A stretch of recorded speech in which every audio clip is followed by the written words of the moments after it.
अस्सलाम वालेकुम दोस्तों कुल्लूस उस्मान सीजन 4 एपिसोड 75 में हम सगोद दरगाह में देखेंगे, जहाँ पर उस्मान साहब के सिपाही भी पहुँच जाते हैं और वो तीर कमान थामे हुए आगे बढ़ रहे थे। इतने में दूसरी तरफ सगोद के मकानों में से ही सगोद सिपाही काय सिपाहियों पर तीर बरसा देते हैं और यहाँ पर इन दोनों के दरमियान ही तीरों का तबादला शुरू हो जाता है। उसके बाद हमें दूसरी तरफ यानी शहर में दिखाया जाता है, जहाँ पर बाला खातून शेख अदब अली के लिए काफी परेशान होती हैं और कहती हैं कि मुझे यहाँ से जाना होगा, मैं यहाँ पर बेकार नहीं बैठ सकती, अगर मेरे बाबा का कुछ हो गया तो मैं क्या करूँगी। ये देखकर मालून खातून उसे रोकते हुए कहती है, बाला खातून पुरसुकून हो जाओ, कुछ भी नहीं होगा। इसके बाद बाला खातून खामोश हो जाती हैं और फिर से खामोशी से टहलने लगती हैं। इतने में आयशा खातून भी वहाँ पर आ जाती हैं और कहते हैं कि मैंने बाजियान को और सिपाहियों को यानी शहर भेज दिया है, अब हमारे इल्म में लाए बगैर कोई भी परिंदा पर नहीं मार सकता।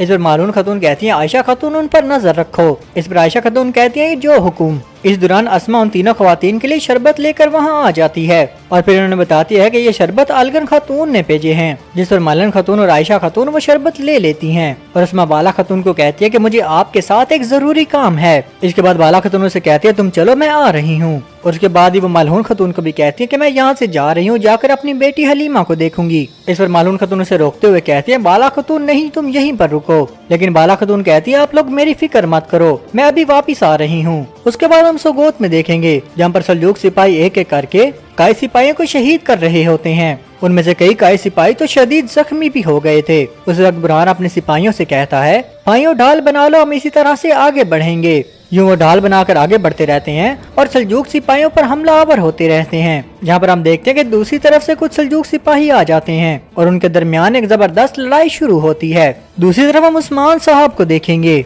जो अपने सिपाहियों के साथ बहुत ही मुहतात अंदाज में दरगाह की जानिब बढ़ रहे होते हैं और उन्होंने भी अपने अपने हाथों में तीर कमान ताने हुए थे। उसके बाद उस्मान साहब जब थोड़ा आगे ही बढ़ते हैं तो उन्हें पानी के अंदर कुछ सल्जूक सिपाहियों का साया दिखाई देता है, जिसे देखकर फौरी तौर पर उस्मान साहब कहते हैं, सिपाहियों ढाल बना लो, यहाँ पर हम पर घात लगाई जा रही है। ये कहने की देर थी कि सल्जूकी सिपाही उस्मान साहब पर तीरों से हमला कर देते हैं। यहाँ पर भी उस्मान साहब के बहुत से सिपाही घायल हो जाते हैं, लेकिन उस्मान साहब जेर कुतई और बाकी बचे हुए सिपाही ढाल बनाकर अपनी हिफाजत करते हैं। फिर जेर कुतई उस्मान साहब से पूछता है, उस्मान साहब अब हम आगे क्या करेंगे। उस्मान साहब कहते हैं, बहादुरों फिलहाल तो हमें सब्र करना होगा। उस्मान साहब और उनके सिपाही अपनी ढालों से हिफाजत कर रहे थे, लेकिन सल्जूकी सिपाही लगातार तीर उन पर बरसाए जा रहे थे। थोड़ी देर के बाद उस्मान साहब कहते हैं कि अब हमला कर दो। वो एक बार उठते हैं और हमला करते हैं और कुछ सल्जूकी सिपाहियों को मार गिराते हैं और फिर से ढाल दोबारा से वापस बना लेते हैं और फिर एक बार दोबारा से वो इसी तरह करते हैं, ढाल खोलते हैं और हमला करते हैं और कुछ सल्जूकी सिपाहियों को मार गिराते हैं और फिर दोबारा से ही ढाल बना लेते हैं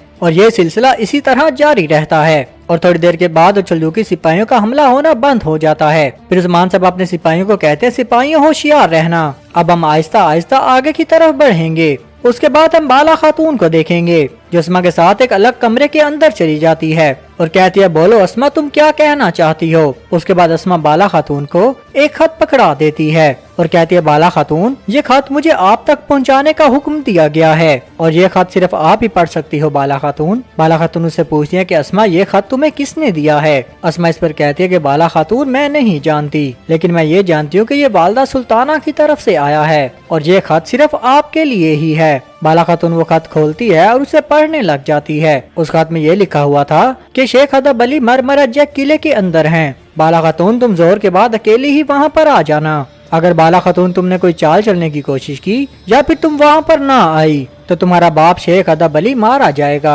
अगर तुम अपने बाप शेख अदब अली की जान बचाना चाहती हो तो अपने आप को हमारे हवाले कर दो। ये पढ़ने के बाद बाला खातून चाकू निकालकर अस्मा की गर्दन के ऊपर रख लेती हैं और कहती हैं, अस्मा, मुझे सच सच सब कुछ बता दो कि ये सब क्या चल रहा है। लेकिन अस्मा कहती है, कसम से बाला खातून, मुझे कुछ भी नहीं मालूम। इस पर बाला खातून कहती हैं, अस्मा, ये मेरे बाबा का मामला है, अगर तुम मुझसे झूठ बोलोगी तो ये भूल जाना कि मैं तुम्हें माफ कर दूंगी। इस पर अस्मा कहती है, बाला खातून, एक आदमी आया था और उसने मेरे हाथ में ये कागज पकड़ा दिया और उसने कहा कि ये खत वालदा सुल्ताना की तरफ से है और इस खत को सिर्फ बाला खातून ही पढ़ सकती हैं। अस्मा तो बहुत डर जाती है और कहती है बाला खातून मुझे इसके अलावा और कुछ भी नहीं मालूम। उसके बाद हम उस्मान साहब को देखेंगे। वो आगे बढ़ते हुए दरगाह के अंदर तक पहुंच जाते हैं। उस्मान साहब अपने शेख अदब अली को आवाजें लगाने लगते हैं और कहते हैं कि मेरे शेख के साथ ऐसा करने वालों को मैं गर्क कर दूंगा। उसी वक्त हम देखते हैं कि कुछ सल्जूकी सिपाही आगे बढ़ते हैं और उस्मान साहब पर हमला कर देते हैं। उस्मान साहब के साथ साथ उस्मान साहब के जानिसार भी बड़े ही जारहाना तरीके से लड़ते हैं और उनका बड़े अच्छी तरह से मुकाबला करते हैं। फिर हम सुल्तान को देखेंगे, वो भी दरगाह के अंदर ही मौजूद था। वो बाहर होने वाली लड़ाई की आवाजें सुन लेता है और अपना खंजर निकाल लेता है और बाहर आने का सोचता है। फिर सुल्तान उस्मान साहब के पास बाहर आ जाता है। उस्मान साहब जल्दी जल्दी सुल्तान से पूछते हैं मुझे सबसे पहले बताओ कि शेख कहाँ पर हैं। उसके बाद हम एक फ्लैश बैक देखेंगे जहाँ पर शेख साहब सुल्तान को कह रहे थे कि सिपाहियों के अंदर आने से पहले हमें जल्दी करनी होगी और शेख सुल्तान को एक खुफिया जगह के अंदर भेजने लगते हैं और कहते हैं कि इस खुफिया जगह का किसी को भी मालूम नहीं है और आप यहाँ पर आसानी से छुप सकते हो। लेकिन सुल्तान कहते हैं शेख मैं आपको छोड़कर यहाँ पर नहीं रह सकता। इस पर शेख अदब अली कहते हैं ऐसा ना करो सुल्तान मसूद, उन लोगों को ये मालूम नहीं है कि आप भी यहाँ पर मौजूद हो। दरअसल वो लोग तो यहाँ पर मुझे लेने के लिए आए हैं। आपको फिलहाल यहाँ पर छुपना ही होगा ताकि बाद में जालिमों की चालों को उन पर ही उल्टा किया जा सके। उसके बाद हम देखते हैं कि सुल्तान के छुपने के बाद वालदा सुल्ताना शेख अदब अली के कमरे के अंदर आ जाती हैं और कहती हैं कि शेख को गिरफ्तार कर लो। इस पर शेख वालदा सुल्ताना को यजीद कहते हैं। उसके बाद दाऊदी शेख अदब अली की पगड़ी उतार कर नीचे फेंक देता है और शेख अदब अली पर काफी जुल्म करता है। लेकिन शेख अदब अली बार बार वालदा सुल्ताना को ही यजीद कह रहे थे। उसके बाद हम वापस देखते हैं जहाँ पर सुल्तान मसूद उस्मान साहब को कहते हैं कि स्मेहान सुल्ताना ने दरगाह पर हमला किया था और वो शेख अदब अली को भी अपने साथ ही ले गई है। शेख अदब अली ने मुझे बचाने के लिए अपनी कुर्बानी पेश की है उस्मान साहब। लेकिन इस बात पर उस्मान साहब बहुत ही गुस्सा करते हैं और कहते हैं कि मेरे शेख के साथ ऐसा करने वालों के जिस्म में मैं खून बाकी नहीं छोड़ूंगा। इतने में एक सल्जूकी सिपाही एक बारूद से बड़ा हुआ ड्रम नीचे फेंक देता है और एक आग वाला तीर उसी ड्रम के ऊपर मारता है जिसकी वजह से वहाँ पर एक धमाका होता है। उसके बाद हम वालदा सुल्ताना को देखेंगे जो कि मरमरा जैक किले में आ जाती है। बेंग खातून और उक्तम पहले उसके इस्तकबाल के लिए वहाँ पर खड़े थे, लेकिन वो उसी वक्त देखते हैं कि वो शेख अदब अली को भी अपने साथ ही कैदी बनाकर लेकर आ रहे हैं। अपने शेख को ऐसी हालत में देखने के बाद उक्तम तो अपनी तलवार निकाल लेता है, लेकिन बेंगे खातून उसे रोक देती है और कहती है हालात को समझने से पहले हमें कोई भी कदम नहीं उठाना चाहिए उक्तम साहब। उसके बाद हम यनी हवेली में देखेंगे।